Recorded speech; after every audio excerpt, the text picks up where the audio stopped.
Well, one thing in particular I noticed about this album was that there was something called which in metal they call chugging, which is like which is what I'm about to do to this beer.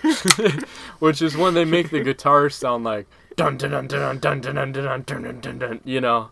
Yeah. And you would never hear that in black metal.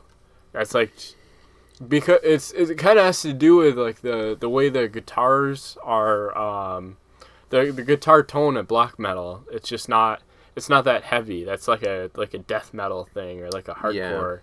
There's not enough bass there in like black metal. I'm not an elitist about black metal. I'm not gonna like shit on the band for like bringing something new to the genre. I feel like that's pretty cool that they're doing that. And a lot You'd have to be a fucking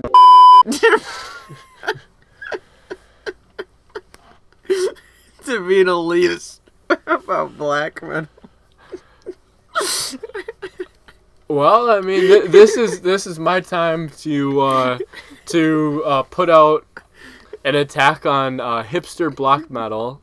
I know you're joking, but you're such a loser, and I hate you.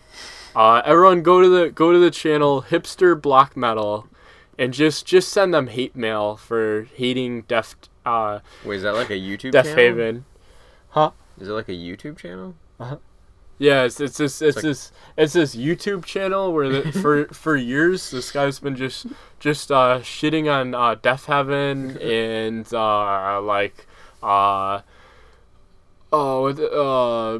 what was it like Moonbeast? Oh, he's been just shitting on just the non-traditional black metal bands that pop up, and he's we've talked, and he's just joking with it, but also he's a loser, and go fuck yourself, man. So anyway, all right, going back to talking about this album. For me, the most striking thing about these songs is they're very catchy, which isn't the norm for black metal. Like, there might be like a guitar line in black metal that is really memorable. Like Burzum has a lot of Quintessence by Dark Throne. Yeah, sure. But these are like catchy in a different way. They almost have like pop sensibilities to them, or just like they're just like. You think so? I think so. I think they're groovy, and it like they seem to take a lot of inspiration from thrash metal and power metal. Definitely a lot of power metal, yeah, like a lot of like symphonic power metal. The second track definitely, because like the intro is just kind of like this like slow burn. It's just like these merging layers of vocals. There's like this this holy choir, which is like sort of the main layer, and then under that you have like the whispering demons, right? Mm-hmm. Yeah, honestly, I felt like the first track sucked because. No, I disagree.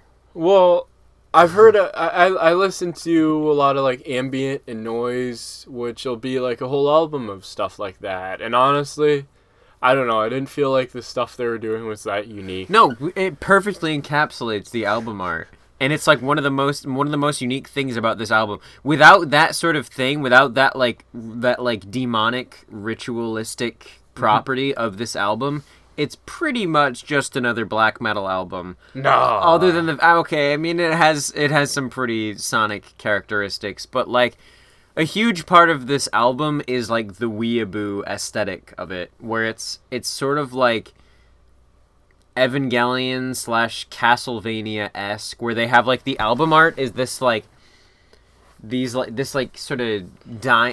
people dying or whatever. It's like this like human flesh like. And there's like a wind blowing through their faces, and they're like merging or something. Dude, if you're wrong about them having like a weeb tie-in, they're gonna be so mad. Dude, what are you talking about? I'd love to see that. Dude, no, are you kidding me? Did you read the fucking titles of these tracks? Like, the second track is called She's Buried Under the Cherry Blossoms. The first track is called Noroi, Zotosuru. Like, this is, they're fucking weeaboos.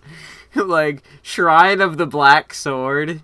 You know, honestly, my initial impression was that it was just like a Japanese band. They're not. They're based in the U.S., I believe. Oh, okay. Well, yeah, they're probably weebs.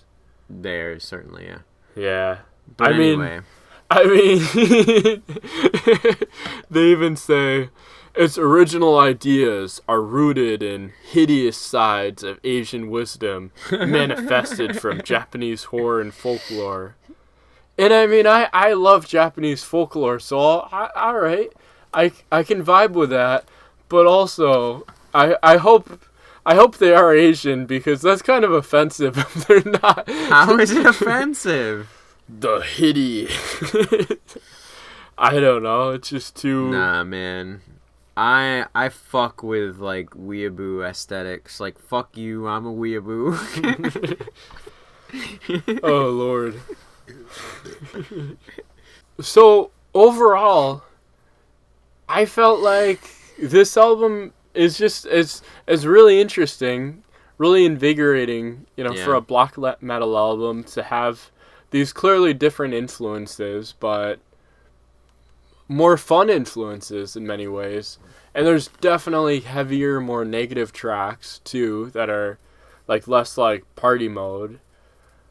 But yeah, I would definitely throw this album on if I was at a party. I would see how people react to that. Oh yeah. That would be fun. I was like, I didn't intentionally go to a cemetery to listen to this, but I just happened to be on my way because there's a hiking location near this one cemetery. So I was listening to it as I was driving through, and honestly, it felt pretty badass. Yeah, I would too if I was doing that. I mean, this album's so catchy. I love it. I absolutely love it. It's like riding a black horse into a sea of black waves. Yeah, and especially, like, I like the last track. The last track has some parts that are really similar to like riding a horse, because I feel like they're doing like that classic black metal beat where it's like a really reverb snare, and then it's just like dun, dun, dun, dun, or it's just like. Have you ever rode a horse? Dun, dun, dun. Yeah, I'm actually. Whoa, actually? Yeah. No way. Yeah, when I was a kid, I was really into riding horses. They called me the horse whisperer. What the fuck? I love horses, actually. Sweet. Yeah, but this album is definitely like whatever evil imagery comes to mind, like riding like a black horse into the sunset. This is a badass musical accompaniment to that. But yeah, I mean, this is a pretty solid, it's like, what, 36 minutes or something like that? Yeah, it's a shorter little... which is nice. It has and I think that's part of the punk influence, is that it's very rapid, it's very visceral, they don't waste your fucking time. Yeah, not as much as, you know, some music does, definitely. But yeah, it's very, very fun. Yeah, it's a pretty sick one. You should check it out if you haven't already. Definitely, because they're blowing up, and you're not gonna get that tie-dye looking vinyl if you sleep on this. Yeah, this is definitely the band to give you tie-dye. Yeah. So no, I really hope these dudes put out some more stuff, because this was real cool. And yeah, it's real cool, and I love to see it. I love to see people create something new out of black metal and piss off elitist like hipster black metal. 'Cause fuck that guy. That's all.